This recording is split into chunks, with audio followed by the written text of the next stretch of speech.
Hey, what's up, everybody? So, what we're going to do is we're going to talk about relationships. We're going to talk about relationship wisdom with sacred geometry. I think a lot of people are struggling with relationships. And so, what I want to do is I want to offer this understanding that makes things a lot more clear. All right. So, let's go ahead and jump in. Trust. Trust is the believing in something external of oneself. And the best way to put that is anytime that you look up at the sun, when you trust in something that is almost greater than the sun, then it shifts from trust into belief. Okay, so believing in something external when you're oneself can be believing in your partner, could be believing in your family, could believing in your career, things like that. It's external of yourself. Belief is trusting in something external of oneself. So it's the understanding that if you believe in something that is bigger than the sun, then that is basically your understanding of God. Because when we can physically see the sun and still think that there's something bigger than that, that's basically the encompassment of God. Okay. So again, trust, believing in something external oneself, belief, trusting in something external oneself. So when you first start off in your life, all right, you start off with just you. There is no circle here. Once you trust and believe in something, you create a bubble around yourself. When you create a bubble around yourself, let me go ahead and see if I can pinpoint this for you guys. So I'll just put my mouse so you can see, hopefully. Okay, so when you believe in, sorry, when you put a circle around yourself, what ends up happening is you are now held within this circle. And you being held within your belief allows you then to be able to move. Okay, up until this point, you was too weighted. It could not move. Once you put a bubble around it, now you become lighter and you're able to move. Okay, so what you do is you float around your life until you find someone that you want to bond with. And I'm going to show you what that looks like. So as you can see right here, you have you, and then you have all these friends in your life. And the reason we're going to call them friends is because usually every relationship starts with some type of friendship. And what we don't realize is what we're doing is we're looking at our chakras and we are directly building relationships off of areas that we are trying to fix, trying to heal. If you have a root chakra that tells you that you are unattractive and you are unwanted, then what you do is you go out in the world and you look for somebody who makes you feel attractive and wanted. If you have a spiritual path that you've been walking on and you feel like you've built a belief around it, then what you do is you go out in the world and you look for somebody who has a third eye aurora, because that's going to be aligned with the spiritual side and the seeing more things. Okay, so we do this all the time. We just didn't realize we're doing this. We are constantly seeking to fill in the voids of our life or the blockage of our life. Okay, so once you find someone you want to bond with, you give them 0.5% of your energy and they give you 0.5% of theirs. Now, the reason that it's 0.5 is a very mathematical reason, and we can definitely talk about that at another time. 1 second. Okay. So we can definitely talk about that like at another time. But the understanding behind this is for you to understand that 0.5 is going to directly correlate to that 222.5 of a 360 circle. So it is not arbitrary, it is very specific. But without us diving into the math side of things, I just want to show you this. Okay, so you have the person that shows interest that puts in 0.5, and you have you that puts in 0.5. And by each of you putting in your 0.5, you end up with a center point or a vesica Pisces of a 1. Okay, the two create a holding space where you can create together. Okay, there are two things required to keep this bond together. Number one, observation of the bond. Okay, it is very important that you observe the bond. Number two, your 0.5% of energy needs to stay in this bond to keep it stable. Okay, so observation. Observation is activation of the bond's energy. Okay, so basically at this point, you've got a bond that has energy, and every time you look at it, you are activating that energy. All right.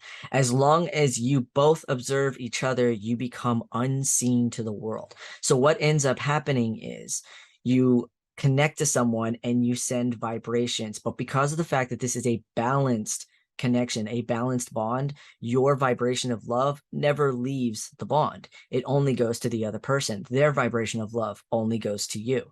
You become unseen by the world. And usually this is demonstrated by people looking at a relationship and not touching it, not having any interest to even mess with it because of the fact that they do not receive any signals from either person in that relationship.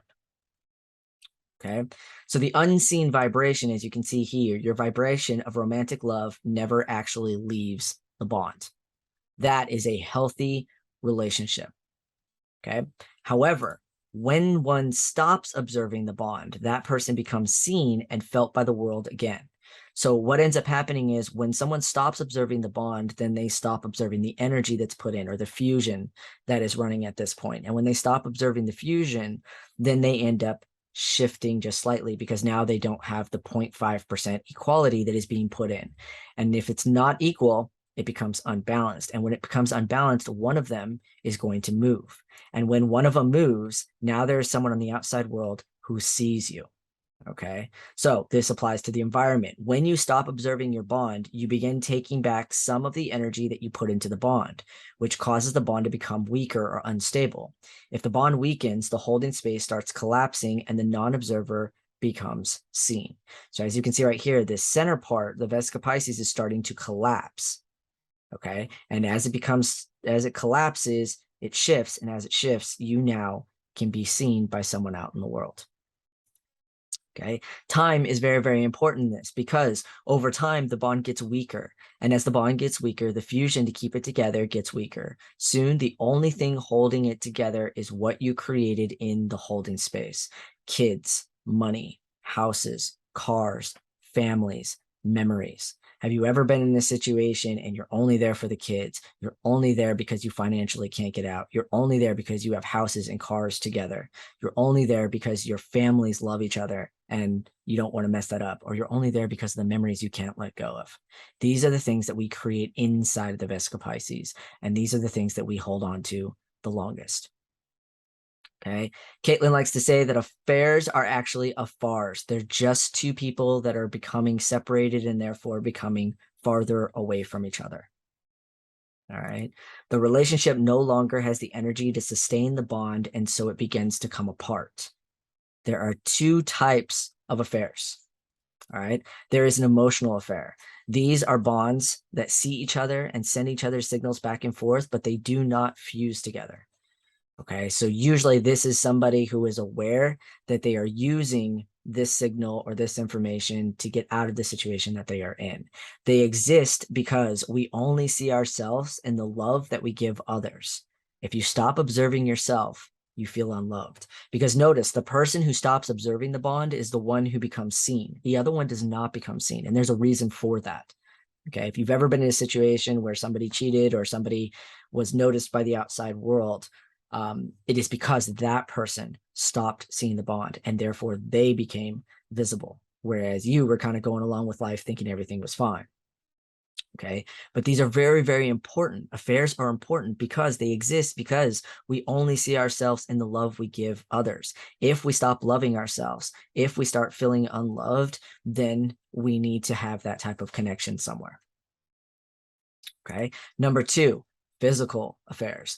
These are bonds that see each other and have fused together to create their own holding space. These are difficult to take apart. These are difficult to look at. And if you're somebody who was cheated in this way, it is very hard to see this because all you see is the bond that you made with someone and the bond they now made with another.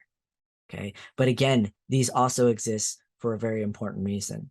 They exist because romantic relationships exchange energy. And when you no longer love yourself, you slow down internally. And when you slow down internally, you become diseased. Sometimes, more often than not, cheating is a way to save yourself.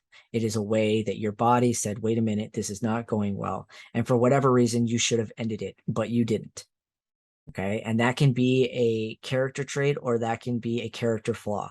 If it's a character trait, then you truly cared about the person. You didn't want to hurt them, but you knew that you needed something, some type of exchange of energy. If it is a character flaw, it is the understanding that you, in unawareness, made this decision and it had consequences. Okay. So we talked about the person who stops observing. So let's talk about what happens on the other side. Okay. What happens the other side? Well, you also have an observer. When an observer of a bond notices the shift, they begin putting in the energy the other party removed from the bond. Okay. So they begin putting in the energy from the other party that you removed from the bond. And what they do is they put in more effort, they take on more responsibility, and they tend to the things that you created together. So usually they're tending to the kids or the house or things like that. They're taking on more responsibility. You'll hear phrases like, I have to give everything, or I always do everything around here. These are symbols and signs that are telling you your relationship is unstable. All right. If you continue filling up your personal cup with energy external yourself, you can sustain a bond by yourself if the other party has not broken the bond. So in other words, if it is just a shift and it feels uncomfortable and the other person is being viewed, but the bond is not broken, then you can sustain the energy as long as you are filling your personal cup. The moment you stop filling your personal cup is the moment you're going to feel the tension of the energy that you have been giving, the other has not. All right. The longer that you hold on, the more it takes from you. If you know how to sustain your energy outside this bond, you can hold on for 1 year and stay healthy. And there's a very specific reason we are talking about 1 year. Okay. Why a year? It's because of sun power. It's the understanding of sun power. You do not have more power than the sun, and everything you have is from the sun. Okay, when you look at history, you will see that sun worship and sun believing and sun gods were very, very important. And from an unaware standpoint, you think that that just means that they worship the sun. But from an aware standpoint, you understand that they understood that everything that you have is from the sun. Okay, you do not have more power than the sun. And that means that 432 and 864 are keys to life, because those are the numbers that are used when representing the sun. 432,000 is the radius of the sun, and 864,000 is the diameter of the sun. All right. The speed of light is 432 squared. All right. 432 doubled is 864. 36 days times 24 hours, if we had 36 days a month, would give you 864 hours in a full month. All right, 36 days times the 12 months that we would have would give you 432 days in a year. This is one of the reasons why I align with the 432-day calendar in a year, the 9vibes calendar, is because of the understanding that I can't change things, but all of our months are completely underlined. We end up having 31 days and 30 days in some months. We have 28 in another. We have leap years. We have all of these different shifts and changes. And yet, any of you taking my class on financial cycles and flows, you know that there is a cosmic cycle that is greater, that aligns with the 6 years, 6 months, 6 weeks, and 6 days. And so when I look at this, I believe that there is an underlining understanding of what our year was meant to be. And it was meant to be 36 days a month times the 12 months would give you 432 days a year. And if you took that 432 days and you times it by 5, because there are the 5 cycles, the lunar cycles, you would end up with 2,160, which is the diameter of the moon. And if you took that 2,160 and you applied it to each zodiac, you would see that 2,160 times 12 for the 12 zodiacs is going to give you 25,920. And if you add two full cycles of 25,920, you would end up with 51,840, which is going to give you the alignment of the Pyramid of Giza, being that it is at a shift of 51.84 degrees. Okay, so a lot of information that is directly linked to the sun.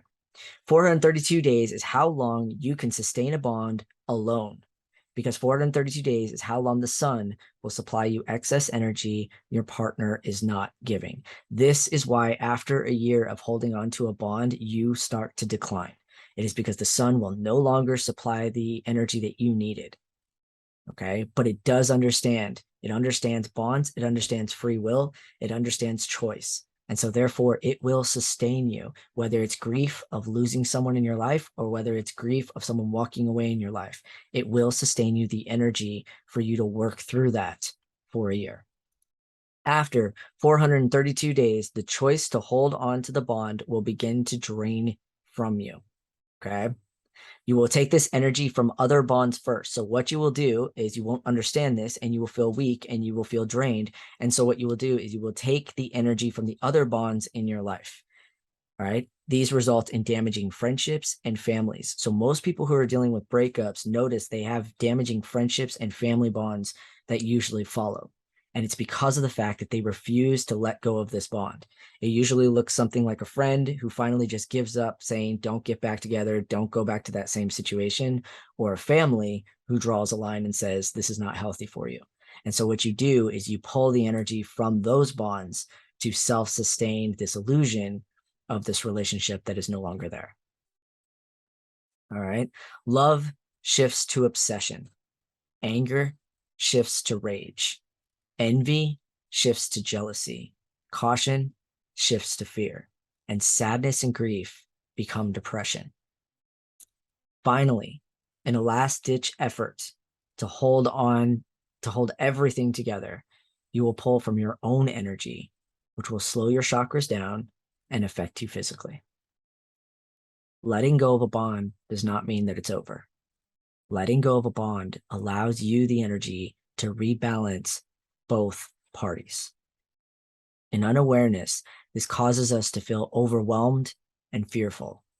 In awareness, this allows us a chance to remember why we got into the bond in the first place. Now you can decide if you want to put that 0.5% back into the bond with them or use it for another bond. It doesn't matter what choice you choose, just that you are the one that is making the choice. Any choice is a gift of energy. A relationship is not about what part of another you can capture and hold, but what part of another you want to shine for the world. Someone loved. Thank you very much. Get your 9 vibes aligned.